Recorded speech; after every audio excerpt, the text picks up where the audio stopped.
There never seems to be enough time in a day, ask any parent.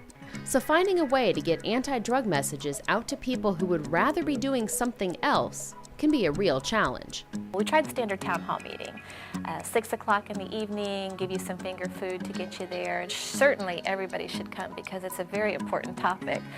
Not so.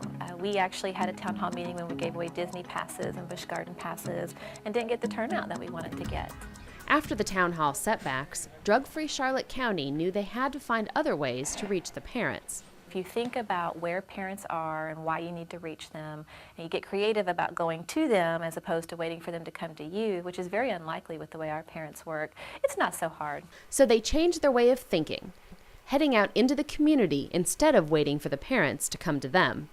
We have been in and out of different banks, and they've welcomed us to come and set things up and meet their clientele and talk with them about what we're doing, engage them, invite them to take the pledge to be the wall between teens and alcohol. When we're in the banks, it's easier to get the message out because we are meeting them out in the community right where they're at.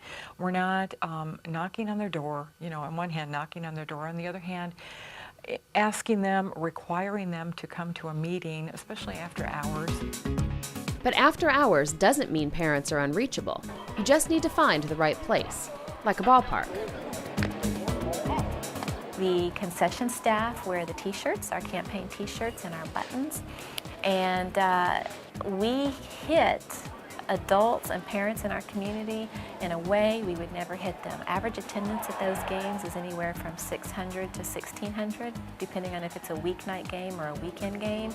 We would never get that return on our investment from a newspaper ad or a magazine article. But the tactic Drug-Free Charlotte County is the most proud of is when Amity Chandler calls the hostage line. My name is Mike, and I work for Drug-Free Charlotte County, and I'm asking adults to be the wall between teens and alcohol. Will you side with us and be the wall? Thank you, sir. It's the parent pickup line at schools, a place where once they get in line, parents can't get out. Starting about 20 minutes before school gets out, they start lining up. And I'd say our average parent pickup line has anywhere from 200 to 400 cars that will wait for an hour in parent pickup. So we take that time in parent pickup line to work the cars. It's great fun because they really are stuck. And so we're not competing against anything for their attention. And so they're typically pretty receptive and very engaged at that time. And they're in parent mode. They're there to pick up their child. They're not there to pick up groceries or to run an errand or to see a doctor.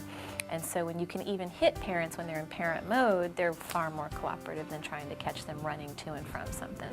We have a captive audience. We know that the parents are going to be here to pick up their children, so it really it's another great way to, in a very casual, non-threatening way, to get information in parents' hands. Thank you. Thank you. And as the cars drive off, it means the end of a school day and an increased awareness about the dangers of drugs.